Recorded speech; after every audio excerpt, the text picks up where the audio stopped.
Hello everyone, आज हम start करेंगे मॉडर्न इंडिया। मॉडर्न इंडिया से पहले देखो हमारी हिस्ट्री के 3 पार्ट्स मैंने बताए थे। पहला है एंशिएंट हिस्ट्री। एंशिएंट हिस्ट्री में क्या होता है, हमारे जितने भी हिंदू राजा हुए हैं हड़प्पा सिविलाइजेशन से लेके और लास्ट में हमने अशोक तक मैंने करवा दिया है यूट्यूब पे, लेकिन अशोक के बाद का भी एंशिएंट हिस्ट्री हमारी रहता है। एंशिएंट जब धीरे धीरे अपने पतन के कगार पे था तो उस पर क्या था, बाहर से विदेशी अटैकर आना शुरू हो गए थे। सबसे पहले आया था मोहम्मद बिन कासिम। ये क्या है, मुसलमान थे, ठीक है, मुस्लिम धर्म को मानते थे। बाहर ये अरब और तुर्की देशों से हम पे आते थे, लेकिन इनका एक ही पर्पज होता था कि इंडिया में आए, धन लूटा और वापस अपनी कंट्री में चले गए। इनका यहाँ बसना नहीं चाहते थे ये। फिर उसके बाद क्या है, मोहम्मद गोरी गजनवी क्या है, पूरा का पूरा जो है दिल्ली सल्तनत जब चली, गुलाम वंश चला, गुलाम के बाद खिलजी, तुगलक वंश, ऐसे लोधी वंश, और उसके बाद आया बाबर। बाबर ने क्या किया, मुगल साम्राज्य चलाया। मुगल साम्राज्य में क्या है, सबसे पहले बाबर आया। बाबर का बेटा हुमायूं था, हुमायूं के बाद अकबर, जहांगीर, शाहजहां और लास्ट में कौन था, औरंगजेब। औरंगजेब के टाइम पे, अकबर के टाइम पे ही क्या है, बाहर से विदेशी कंपनी आना शुरू हो गई थी। वो यहाँ पे ट्रेड करना चाहते थे, ठीक है। और इनमें सबसे ज्यादा हम क्या मानते हैं कि अंग्रेजों के हम गुलाम रहे। ये सब जानते हैं हम अंग्रेजों के गुलाम थे, लेकिन अंग्रेज तो बहुत बाद में आए हैं। उससे पहले और भी विदेशी हम पे विदेशी कंपनियां यहाँ पे आई थी और यहाँ पे ट्रेड करती थी, लेकिन उन्होंने क्या है, हमारा इतना शोषण नहीं किया जितना हमारा अंग्रेजों ने कर दिया। तो आज हम पढ़ेंगे कि अंग्रेजों के साथ साथ और कौन कौन सी कंपनियां इंडिया पे आई थी और जिन्होंने यहाँ पे ट्रेड करना शुरू किया था। तो सबसे पहले जो है, यहाँ पे 5 कंपनियां आई थी। ये सारी यूरोपियन कंट्रीज थी, ठीक है। इन्होंने क्या किया, देखो इससे पहले अटैकर विदेशी कौन थे, मुसलमान भी अटैकर ही थे हम पे, जिन्होंने हम पे अटैक किया था। लेकिन उन्होंने क्या किया, वो इंडिया में पे अटैक किया, इंडिया में रहना स्टार्ट कर दिया। उन्होंने इंडिया को ही अपना देश मान लिया और जो भी लोगों से टैक्स लिया, चाहे वो अकबर था, चाहे औरंगजेब था, चाहे बाबर था, उन्होंने जो भी काम किया है इंडिया के लिए किया। वो इंडिया का जो पैसा था, जो वो टैक्स लेते थे, भले ही वो कट्टर थे, हिंदू धर्म को अच्छा नहीं मानते थे या अपने धर्म को लेकर बहुत कट्टर थे, लेकिन उन्होंने यहाँ की जनता को बहुत ज्यादा कभी परेशान नहीं किया। उन्होंने टैक्स लिया, टैक्स से क्या है, उनके इंडिया में ही सारा पैसा लगा दिया। उन्होंने इंडिया से बाहर पैसा नहीं भेजा। अब देखो ताजमहल देख लो, लाल किला देख लो, ये जितना भी है, ये सब किसने बनवाया है, मुसलमानों ने ही तो बनवाया था। जो मुसलमान बादशाह हुए हैं उन्होंने बनाया था, और उनसे आज भी इतने सालों बाद भी क्या है, ताजमहल पे देख लो कितना टूरिस्ट आता है, हम घूमने के लिए जाते हैं, टूरिस्ट प्लेस है। लाल किला हो गया, जितनी भी ये चीजें हैं जो मुसलमानों ने उस टाइम पे बनवाई थी, और उन्होंने अपने घर से नहीं बनवाया था ये, उन्होंने क्या है, जनता से टैक्स लेते थे और उसी टैक्स का यूज इंडिया में कर देते थे। और उन्होंने उस टाइम पे जो प्रॉपर्टी बनाई थी, उनसे आज भी हमारी गवर्नमेंट जो है, इंडियन गवर्नमेंट बहुत अच्छा खासा टैक्स लेती है। टैक्स क्या, टूरिज्म आता है तो उससे बहुत ज़्यादा पैसा आता है, जिसकी वजह से आज भी हमारी इंडिया की कमाई उन मॉन्यूमेंट से बहुत ज़्यादा चल रही है, जो उस टाइम पे वहाँ उस टाइम के बादशाहों ने बनवाया था। तो ये क्या था, ये जो मुसलमान थे, हम कभी नहीं कहते कि हम बादशाहों के गुलाम थे, या हम सुल्तान के गुलाम थे, या हम अकबर के या औरंगजेब के गुलाम थे। हम ऐसा कभी नहीं कहते। हम हमारा हिस्ट्री में हमेशा क्या पढ़ते हैं कि हम अंग्रेजों के गुलाम थे। और ऐसा क्यों बोला जाता है कि हम अंग्रेजों के गुलाम थे? देखो, अंग्रेज यहाँ पे सिर्फ ट्रेड करने आए थे, वो यहाँ पे बसने नहीं आए थे। वो उनका काम यहाँ क्या था, अटैक करके और इंडिया को लूटना नहीं था। वो जस्ट कुछ टाइम के लिए 15 साल की परमिशन लेके अपनी महारानी ब्रिटेन से यहाँ पे व्यापार करने के लिए आए थे। और ये तो बाद में आए थे अंग्रेज, तो ब्रिटेन के, उससे पहले पुर्तगाली और डच इंडिया पे आ चुके थे, ठीक है। तो इसके बाद क्या हुआ, हम आज अपनी मॉडर्न हिस्ट्री में सिर्फ ये पढ़ेंगे कि कौन कौन सी कंपनियां इंडिया में आई, वो क्यों आई और क्यों इंडिया अंग्रेजों का गुलाम बन गया। इस बारे में हम पूरी डिटेल से पढ़ेंगे। और हम स्टार्टिंग करते हैं अपने अंग्रेजों से पहले भी एक कंपनी आई थी, वो थी ये सीरीज है, 5 कंपनियां इंडिया में आई थी, यहाँ पे व्यापार करने के लिए आई थी। PDEDF, ये 5 कंपनियां ऐसे ही सीरीज में आई थी। पी से होते हैं पुर्तगाली। सबसे पहले इंडिया पे कौन आए थे, पुर्तगाली आए थे। 100 साल, कम से कम 100 साल इनका यहाँ पे ट्रेड चला था अकेले, मुकाबले में ये नहीं थे। पुर्तगाली के बाद आए थे डच, फिर आए इंग्लिश, इंग्लैंड के लोग, जिन पे इंग्लैंड के लोग आए जो ये राज करेंगे लंबे टाइम तक यहाँ पे। फिर आए डेनिश, और लास्ट में आए थे फ्रांसीसी, फ्रांस के लोग, ठीक है। ये इसी सीरीज में आए थे। तो सबसे पहले आए थे पुर्तगाली। आज हम स्टार्टिंग करेंगे पुर्तगालियों से कि ये इंडिया में क्यों आए, ठीक है। पुर्तगालियों के बाद डच, और ये सारे के सारे इंडिया में ही क्यों आए, ऐसा इंडिया में क्या खास था जो इन्हें इंडिया ही पसंद आता था, और ये सारे क्या है अपना ट्रेड करने के लिए इंडिया में आ जाते थे। तो हम सबसे पहले स्टार्ट करेंगे अपने पुर्तगाल से। पुर्तगाल में क्या है, देखो कोई रीज़न होता है, ऐसे तो कोई किसी के देश में नहीं आता, लेकिन इनका भी रीज़न था। क्या रीज़न था पुर्तगालियों का, ये सारे देखो ट्रेड तो हम बहुत पहले से करते हैं। हमने मैंने आपको हड़प्पा सिविलाइजेशन पढ़ाई थी, उसमें पढ़ाया था ट्रेड तो हम उस टाइम से, हड़प्पा सिविलाइजेशन के टाइम से भी ट्रेड हो रहा है, तो इस टाइम पे भी ट्रेड तो चल ही रहा था। उस टाइम पे क्या है, एरोप्लेन वगैरह नहीं होते थे, तो हम समुद्री रास्ते से क्या करते थे, ट्रेड करते थे, एक कंट्री से दूसरी कंट्री में जाते थे। और सबसे पहले पुर्तगाली इंडिया में ही क्यों आना चाहते थे, सबसे पहले क्या है, यूरोप की जो कंट्रीज है, ये पाँचों की पाँचों क्या है, यूरोपियन कंट्रीज है, और ये बहुत छोटे छोटे देश है। अब इनके में क्या है, इंडस्ट्रियल रिवोल्यूशन हुआ था इन पांचों कंट्रीज में। जैसे ही औद्योगिक क्रांति हुई तो इन्हें क्या है, फैक्ट्रियां तो इन्होंने लगा ली, लेकिन फैक्ट्रियां चाहे वो मशीन कपड़ा बनाने की फैक्ट्री है या कोई भी काम करने की फैक्ट्री है, उसके लिए क्या चाहिए, रॉ मटेरियल चाहिए, कच्चा माल चाहिए। और कच्चा माल कहाँ होता है, खेती से, और खेती सबसे ज़्यादा लैंड एरिया कहाँ पे था, सबसे फर्टाइल लैंड एरिया किसके पास है, इंडिया के पास है। तो इन्हें ये लगा कि अगर हम इंडिया में जाते हैं और वहाँ से अगर हम ट्रेड करते हैं, कच्चा माल लाते हैं, वहाँ से हम कच्चा माल भर के लाएंगे, अपने देश में लाएंगे, और यहाँ पे अपनी मशीनों में क्या है, हम क्या है अपना प्रोडक्शन करेंगे, और उस प्रोडक्शन को फिर है हम मार्केट में बेच देंगे। इससे क्या है, इनके पास प्रॉफिट बहुत ज़्यादा होगा। अब जैसे मान लिया किसी कंपनी में कपड़ा बनाना है, कपड़ा बनाने की फैक्ट्री लगा ली, मान लिया पुर्तगालियों ने, अंग्रेजों ने लगा ली, लेकिन कपड़ा बनाने की फैक्ट्री के लिए क्या चाहिए, कपास जो चाहिए। कॉटन का अगर बनाना है कपड़ा तो उसके लिए कपास चाहिए, और कपास कहाँ मिलेगी, नहीं इंडिया में मिलेगी। इंडिया बहुत ही रिच था, ऐसे बोलते हैं ना कि इंडिया सोने की चिड़िया थी, ये सिर्फ कहने के लिए नहीं बोला जाता, वाकई में इंडिया सोने की चिड़िया थी। यहाँ पे बहुत सारा पैसा, बहुत ज़्यादा जो लैंड थी बहुत फर्टाइल थी, बहुत अच्छे मसाले, गेहूँ, वो सब कुछ बहुत अच्छा पैदा होता था। इसलिए जो भी आया वो सबसे पहले किस पे आता था, इंडिया के में ही आता था कि यहाँ से हमें क्या मिलेगा, कच्चा माल। और एक तो ये था कि इन्हें यहाँ से कच्चा माल चाहिए था। दूसरे सबसे जो मेन रीज़न था, पुर्तगाली सबसे पहले किस काम के लिए आए थे, मसालों के लिए आए थे। यूरोपियन कंट्रीज़ में क्या है, नॉनवेज बहुत ज़्यादा बनता है, और नॉनवेज ऐसे ही नहीं पक जाता, उसके लिए मसाले चाहिए। और मसाले, इनकी देश का जो क्लाइमेट है ना, वो ऐसा नहीं है कि वहाँ पे मसाले उग जाए, तो मसाले सबसे ज़्यादा कहाँ होते हैं, इंडिया में होते थे। तो इसलिए मसाले लेने के लिए, क्योंकि इन्हें नॉनवेज खाना है और नॉनवेज इनका पकता नहीं था, पकाने के लिए मसाले चाहिए, और मसाले कहाँ थे, इंडिया में। तो ये इंडिया में इस वजह से आते थे कि थोड़ा बहुत मसाले का ट्रेड कर लेंगे और कुछ हमें रॉ मटेरियल मिल जाएगा हमारे इंडस्ट्री के लिए, तो इस वजह से ये आते थे। अब पुर्तगाली कैसे पहुंचे इंडिया में, कैसे इन्हें रास्ता मिला, हम ये जानेंगे। अब देखो ये हमारा इंडिया है, ठीक है, एशिया कॉन्टिनेंट में पड़ता है। एशिया के पास ये क्या है हमारा, इस तरफ पाकिस्तान, अफगानिस्तान, ये इस तरफ है, इस तरफ पड़ता है हमारा यूरोप, ठीक है। यूरोप के नीचे ही क्या है हमारा, अफ्रीका कॉन्टिनेंट है ये। इन दोनों के बीच में यहाँ पे देखो ये क्या है, मेडिटेरियन सी है, ये यहाँ पे पुर्तगाली, यूरोप है, यूरोप में क्या है, पुर्तगाली रहते थे। तो पुर्तगाली और स्पेन के जो लोग थे, पुर्तगाली और स्पेन के लोग जो हैं, ये बहुत ज़्यादा पैसा खर्च करते थे अपने नाविकों के ऊपर। ये बोलते थे कि तुम जाओ और दूसरे देशों में ना ट्रेड करने का रास्ता ढूंढो। तो जब भी अगर यहाँ पे इंडिया में लाते हैं, मान लो इंडिया में आना है यहाँ इन्हें ट्रेड करने के लिए, तो ये क्या करते थे, यहाँ पे समुद्री रास्ता था, पानी ही पानी है, यहाँ क्या है, मेडिटेरियन सी है, और यहाँ पे क्या है, एक लाल सागर है, रेड सी है। तो ये क्या करते थे, यहाँ से आए, चले पुर्तगाली अपने देश पे, और यहाँ पे आ जाते थे। यहाँ से ये उतरते और इसके बाद यहाँ पे फारस की खाड़ी ऐसा कुछ था, तो यहाँ से फिर इसमें भरते और ये नीचे की तरफ आके और ऐसे इंडिया में ये पहुँच जाते थे। ये सी रूट था इनका इस तरफ से। लेकिन यहाँ पे क्या थे, अरेबियन कंट्रीज थी, अरब के लोग थे।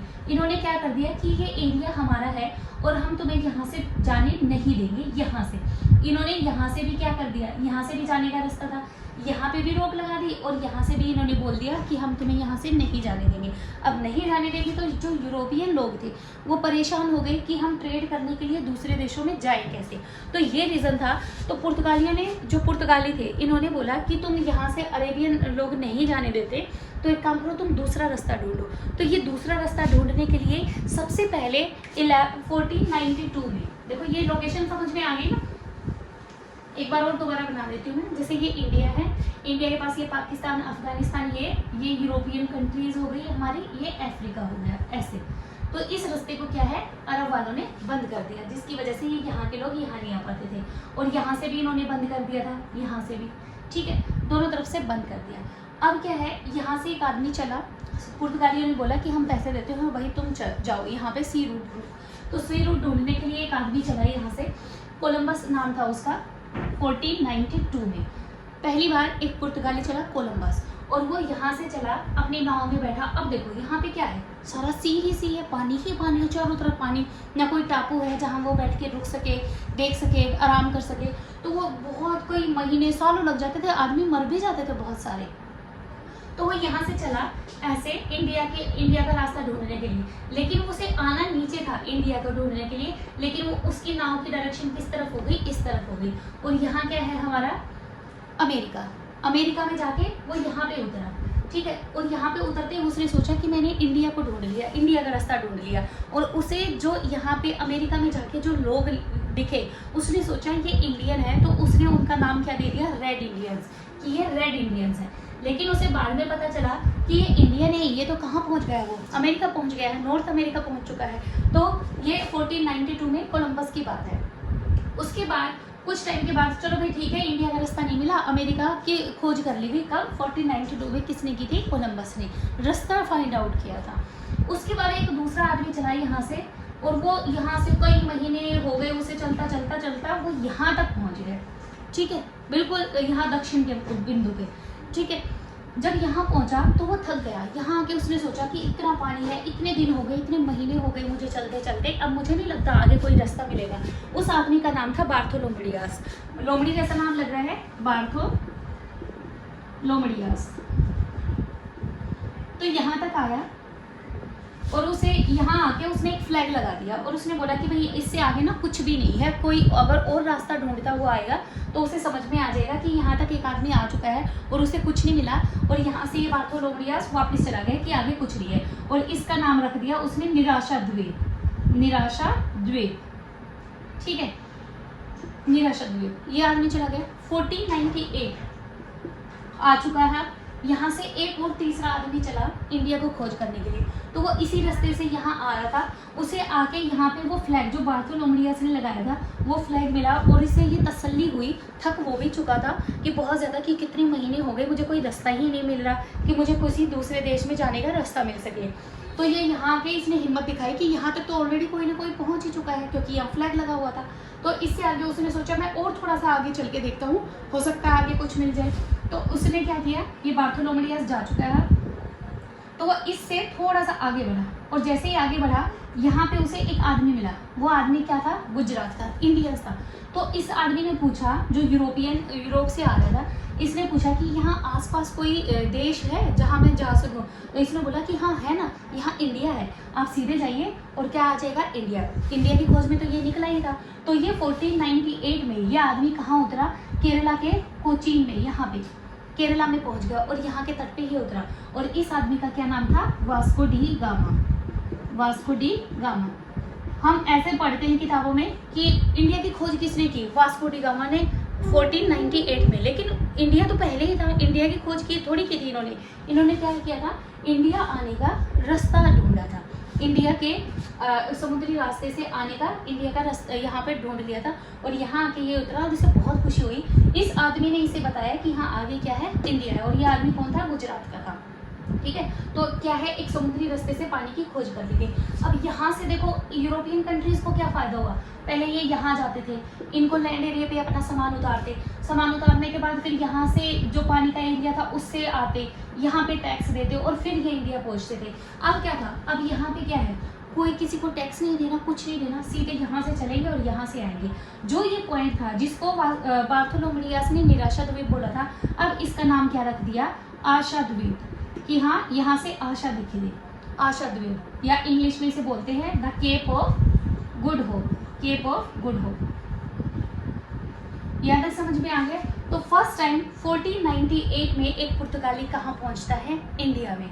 अब जैसे ही ये इंडिया आया, इसने इंडिया के जब आया तो इसने देखा कि हमारे इंडिया में ना मसाले बहुत ज़्यादा होते थे। जो ये होती है ना सड़कों के किनारों पे मसालों के जो पौधे थे, मसाले, काली मिर्च वगैरह, इस तरीके के बहुत सारे मसाले होते हैं, लोग उनको पैरों के नीचे रौंद रहे थे।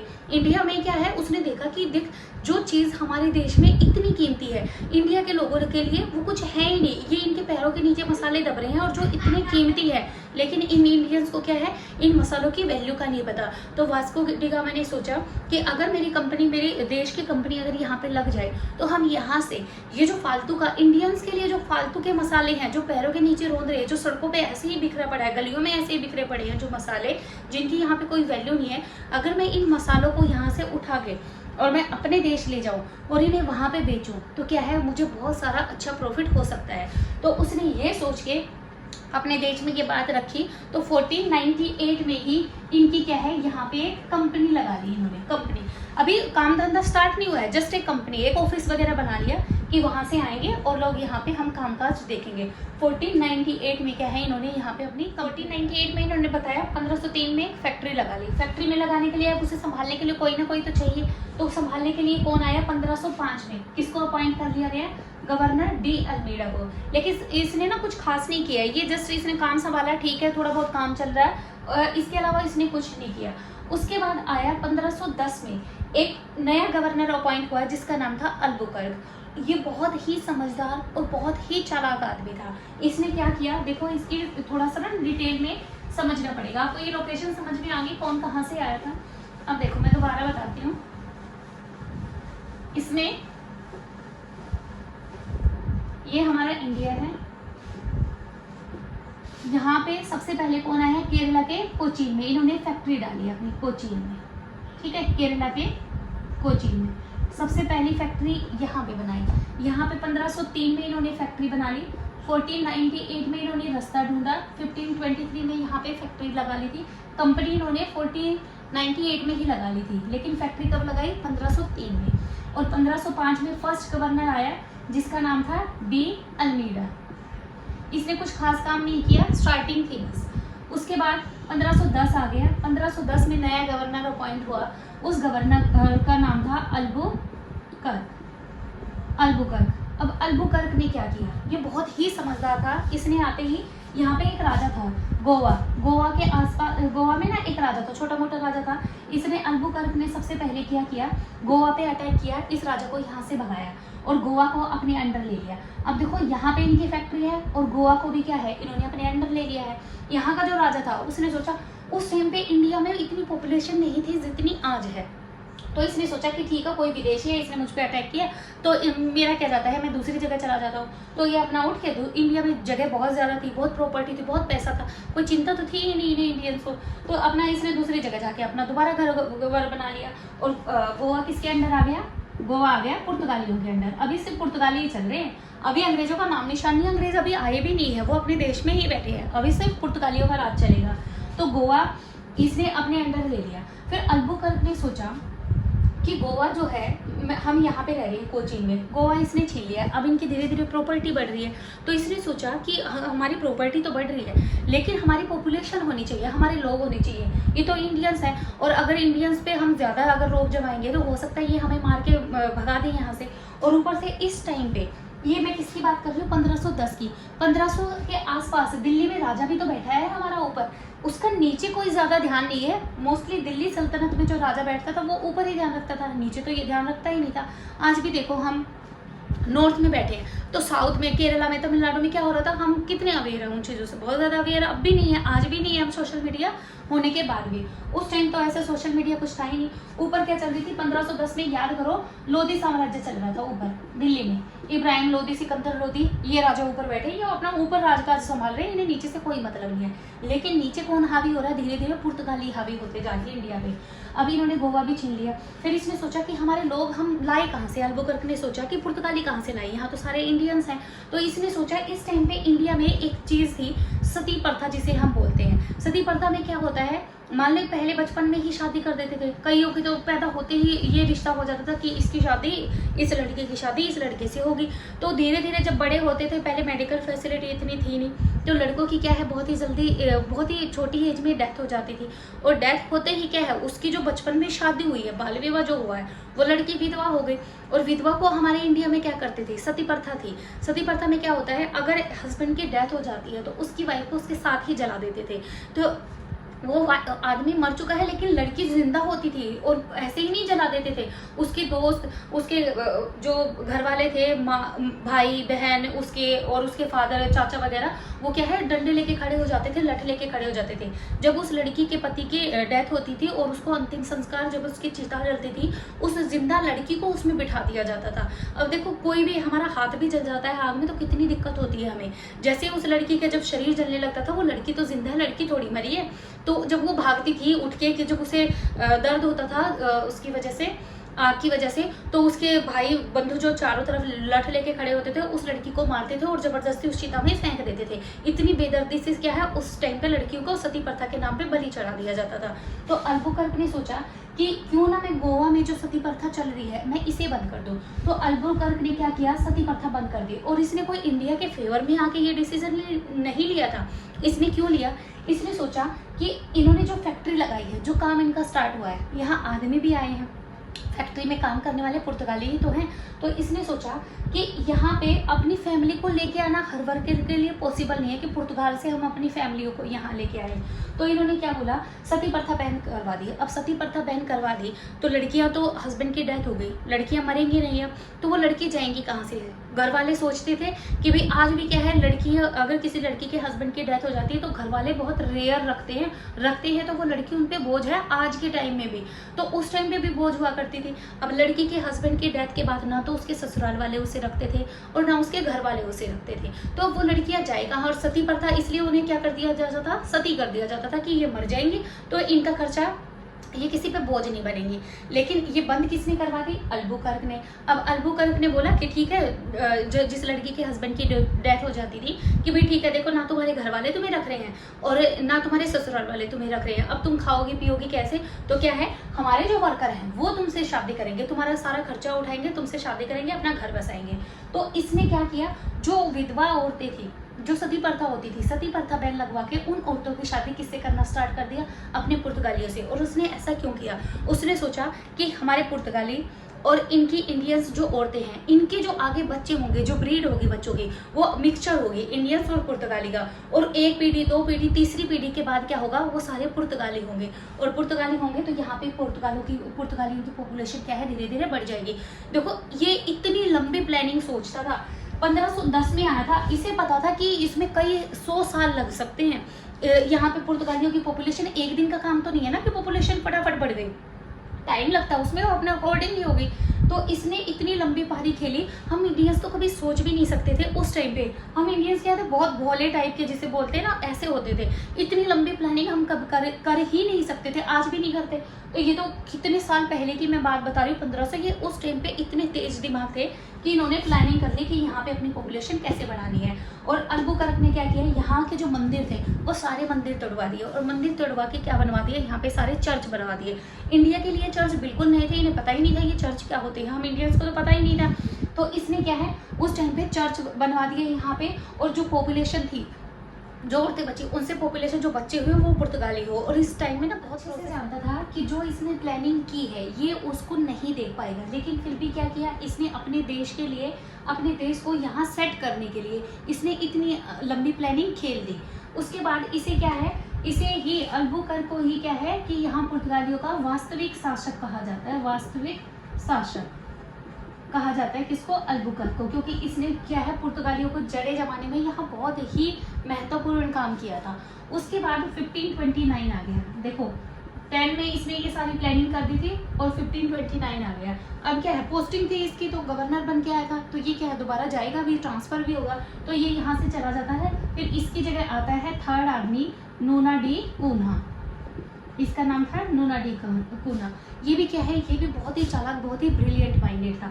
अब देखो अल्बुकर्क क्या करके गया था, केरला में इनकी कंपनी थी, यहाँ पे क्या है, ये राजधानी थी इनकी, गोवा को इसने छीन लिया था। और एक मुंबई भी इनके अंडर आता था, पुर्तगालियों के अंडर। जब नूना डी कुना आया, इसने देखा कि गोवा कितना सुंदर शहर है, यहाँ पे क्या है, हमारे लोग हैं, हमारी पॉपुलेशन भी यहाँ है। अब तक क्या है, पॉपुलेशन यहाँ पे पुर्तगालियों की दिखने लग गई थी, ठीक है। तो इसने क्या किया, राजधानी इसने बोला कि यहाँ से छोड़ के हम राजधानी कहाँ बनाएंगे, गोवा में। तो नूना डी कुना ने क्या है, गोवा में अपनी राजधानी बना ली। और उसके बाद यहाँ पे 2 एरिया थी, दमन और दीव। आज भी यूनियन टेरिटरीज है हमारे दमन और दीव, उस टाइम पे थे। तो उस टाइम पे नूना डी कुना ने क्या किया, यहाँ पे क्या बना दिए थे, यहाँ पे किले बंदी कर दी थी, किले बना दिए थे। वो किले आज भी एज इट इज है। इन किलों के चारों तरफ देखो, यहाँ पे पानी ही पानी है, सिर्फ एक तरफ क्या है, लैंड एरिया से लगता है। और ये इतनी मजबूत दीवार बनाई गई है यहाँ पे आज तक भी। देखो ये कब बना दी थी इन्होंने, 1529 में ये किले बनवा दिए थे दमन और दीव के। ये आज भी एज इट इज खड़े हैं। और इनके ऊपर यहाँ ना ऐसे इस डायरेक्शन में, इस डायरेक्शन में और इस डायरेक्शन में और इस तरफ भी क्या है, तोप लगी हुई है। कुछ छोटी तोप है, कुछ बड़ी तोप है। वो चलती नहीं है लेकिन उस टाइम पे चला करती थी।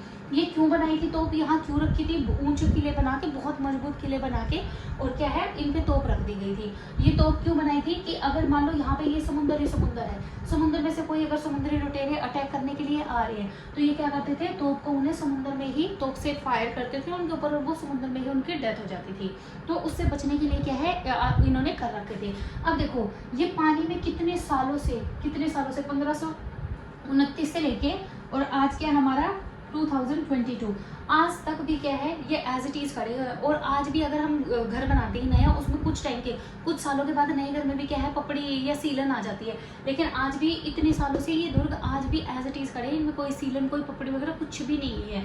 और ये तोप ना अब नहीं चलती, लेकिन पहले चलती थी। अब नूना डी कुना ने क्या किया, गोवा को अपनी राजधानी बना लिया था और दमन और दीव इन्होंने हड़प लिए थे। अब देखो गोवा का कल्चर ना बिल्कुल अलग था, जैसे हम सोचते हैं ऐसा पूरे इंडिया में ऐसे बिल्कुल अलग कल्चर है। आज भी लोग टूरिस्ट प्लेस है गोवा, घूमने जाते हैं। उस टाइम पे भी क्या था, ये देखो पुर्तगाली आए थे सबसे पहले 1498 में, ठीक है, सबसे पहले आए थे ये, अंग्रेजों से भी पहले। अंग्रेजों 1600 के आसपास एक्टिव होंगे, 1600 से, और 1498 में बहुत लंबा टाइम है, 100 साल का गैप है इनमें।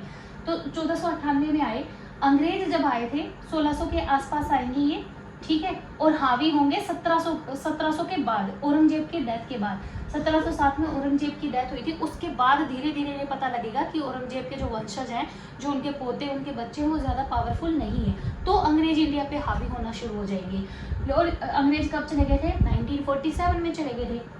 लेकिन जो गोवा है, यहाँ से 1961 में पुर्तगाली गए हैं। देखो आज़ाद हुए भी हमें कई साल हो गए थे, जब तक गोवा किसके अंडर था, पुर्तगालियों के ही अंडर था। पुर्तगालियों ने इसको कब लिया था, 1510 के आसपास गोवा को छीन लिया था। और ये गए कब है इंडिया से, 1961 में। और ऐसे ही नहीं गए, इन्हें जो इंडियन गवर्नमेंट थी, जो उस टाइम पे हमारी गवर्नमेंट थी, उन्होंने मार मार के बताया था इन्हें पुर्तगाली थे। वरना पुर्तगाली बिल्कुल अड़े बैठे थे कि गोवा हमारी प्रॉपर्टी है। ये देखो थे कहाँ के, यूरोप के, लेकिन प्रॉपर्टी किसको बता रही है, इंडिया की जो जमीन थी गोवा कि ये हमारा देश है और हम इस देश के स्वामी हैं और हम यहाँ से कहीं नहीं जाएंगे। आज भी देख लो, अगर ये 1961 में ना गए होते तो उस टाइम पे 1961 से पहले गोवा में वीज़ा लगवाना पड़ता हमें। जैसे हमें बाहर जाने के लिए, विदेश में जाने के लिए वीज़ा और पासपोर्ट की ज़रूरत पड़ती है, तो गोवा में भी जाने के लिए हमें पासपोर्ट और वीज़ा की ज़रूरत पड़ती अगर 1961 में इनको यहाँ से भगाया ना जाता।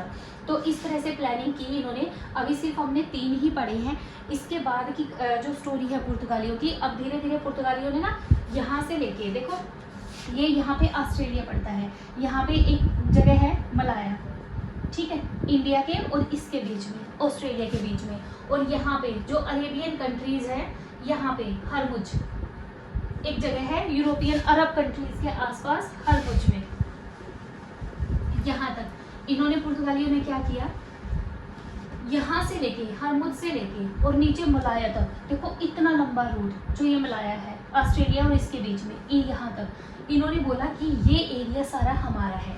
इन्होंने यहाँ पे अपना अपना एरिया बना लिया और इन्होंने बोला कि यहाँ से यहाँ तक कोई भी जहाज जाएगा किसी भी कंट्री का, तो उस पर हमारी कार्टेज लगेगी। कार्टेज क्या होता है, एक तरीके का परमिशन लेटर होता है, कार्टेज लगेगी। जिस भी समुद्री, मान लो कोई भी देश है, दूसरी जगह उसे अपना सामान लेके जाना है, ट्रेड लेके जाना है, तो वो किसका कार्टेज लगवाएगा, इनका कार्टेज लगवाएगा। ये एक तरीके का टैक्स था, एक पर्ची टाइप लगा देते थे, टैक्स लेते थे ये सबसे। अगर कोई मान लो टैक्स देने से मना कर दे कि हम क्यों टैक्स दें और ये रास्ता पुर्तगाली का थोड़ी है, तो ये क्या करते थे, ये बोल देते थे कि ठीक है तुम यहाँ से जाओ। तो ये लुटेरे बन के आते थे, गेटअप में, टापुओं के गेटअप में आते थे और समुद्री जहाज को लूट लेते थे। फिर वो समुद्री जहाज के मालिक को बोलते थे कि देखा हमने बोला था ना कि तुम हमारा परमिशन लेटर लिखवा लो। अगर परमिशन लेटर लिखवाने के बाद या अपनी बोट पे समुद्री जहाज पे पेस्ट करवाने के बाद हमारे नाम का कार्टेज, अगर समुद्री लुटेरे अगर आप पे अटैक करते हैं तो हम उनसे बचाएंगे। लेकिन समुद्री लुटेरे कुछ होते ही नहीं थे, जो इनका कार्टेज नहीं लगवाता था ये खुद डाकुओं का भेष धारण करके उन पे अटैक कर देते थे। क्योंकि क्या था, ये तो यहाँ बैठे थे, अब मान लो कोई जहाज जाएगा तो यहीं से ना, तो यहाँ इनकी कंपनी थी, यहाँ से ये तैयार होते, बोट में बैठते और सीधा समुद्री जहाज पे क्या करते थे, बड़ी इजीली अटैक करते थे। इंडिया में बैठे थे। ऊपर अभी किसका राज चल रहा है, देखो 1510, अभी 1526 में बाबर आया है। पानीपत की पहली लड़ाई 1526 में थी, उससे पहले इनका कामकाज बढ़िया जम चुका था। ऊपर लोधी साम्राज्य चल रहा था और यहाँ से लेके यहाँ तक, और ये आसपास का छोटा एरिया, सिर्फ नीचे वाला एरिया, पानी का एरिया, इन्होंने इंडिया के अंदर जाने की कोशिश कभी नहीं की, क्योंकि ये डरते थे कि ऊपर जो राजा बैठा है, हो सकता है अगर हम इंडिया के अंदर इंडियन को ज़्यादा परेशान करेंगे, इंडियन हमारे एंटी हो जाए, हमें मारे पीटे, या राजा राजा को हमारे बारे में पता लग जाए। तो इन्होंने क्या किया, सिर्फ पानी पे अपना राज किया। इन्होंने इसे बोला ब्लू वाटर पॉलिसी, इसे हिस्ट्री में जानते हैं, ब्लू वाटर पॉलिसी या शांत जल की नीति, इसे ही बोलते हैं शांत जल की नीति। यहाँ से ये खूब अच्छा खासा पैसा कमा रहे थे। और ये क्या है, हमारा पानी का एरिया है, यहाँ पे क्या है, हिंद महासागर है, हिंद महासागर। और पुर्तगालियों ने अपने आप को क्या बोला कि हम हिंद महासागर के स्वामी हैं। हिंद महासागर था ना यहाँ से लेके यहाँ तक, तो इन्होंने बोला हम हिंद महासागर के स्वामी हैं, हिंद महासागर के क्या हैं हम, स्वामी। तो अब यहाँ पे किसका राज चल रहा है, यहाँ से लेके यहाँ तक, यहाँ से खूब बढ़िया मोटा पैसा कमा रहे हैं कौन, पुर्तगाली, और अच्छी खासी कमाई कर रहे हैं। लेकिन हमारे जो इंडियंस हैं, इंडिया का जो राजा है, उन्हें इन चीज़ों से कोई फ़र्क नहीं पड़ता, उन्हें ये फालतू की चीज़ें लगी हैं, ना उनका इन पे ध्यान है। और ये अच्छे कहाँ के विदेशी कहाँ से आए और कहाँ पे इंडिया पे अपना राज जमा के बैठे हैं और आने जाने वालों से क्या ले रहे हैं, टैक्स ले रहे हैं। इसके बाद धीरे धीरे क्या होगा, इन पे अब डच आना शुरू हो जाएंगे। डच क्या थे, डच मैंने बताया था आपको PDEF,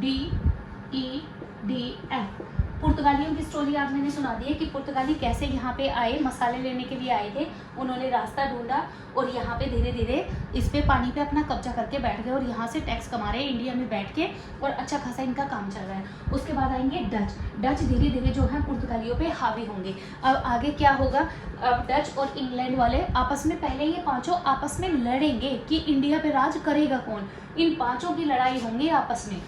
100 साल ये ऑलरेडी बहुत कमा चुका है। अब एक चीज़ के ना जब ऊपर बढ़ती है तो उसका एंड भी होता है। तो पुर्तगालियों की पावर बहुत चल चुकी है 100 साल, लेकिन उन्होंने इंडिया के अंदर राज नहीं किया, उन्होंने सिर्फ बाहर राज किया। तो अब धीरे धीरे जब डच आना शुरू हो जाएंगे तो डच किस पे हावी पड़ेंगे, पुर्तगालियों पे। अब आगे की स्टोरी क्या है हम नेक्स्ट वीडियो में पढ़ेंगे। I hope you like the video. Thank you very much.